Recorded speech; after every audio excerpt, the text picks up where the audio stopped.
Bă, frate, te-au pus bunicii când erai copil să strângi cenușa din șemineu și ai zis gata, renunț să-mi iau o viață nouă. Ei bine, acum că ai crescut nu mai ai nevoie de o viață nouă, ci doar de aspiratorul nostru pentru cenușă de la Evo Tools de 1000 de W.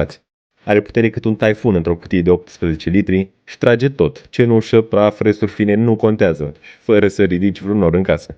Vine cu un furtun metalic de 1 metru, un tub de aluminiu și un cablu de 2 metri jumătate, deci ajunge peste tot fără jonglerii cu prizele. Filtrul HEPA prinde tot ce nu vrei să respiri. Chiar dacă vrei să sufli frunzele din curte sau cenușa pe care ai dat-o pe jos, ghiși ce, are și funcție de suflare. Și partea cea mai tare e că îl poți lua acum la doar 170 lei, redus de la 255, adică peste 30% reducere pentru un aspirator care mănâncă cenușa pe pâine. Numai să ai grijă să nu bagi cenușă fierbinte, deoarece nu are grill integrat. Așa că dacă vrei curățenie rapidă, fără fum, fără nervi și fără să-ți golești portofelul, intră pe scule365.ro și caută Evo Tools de 1000 de W.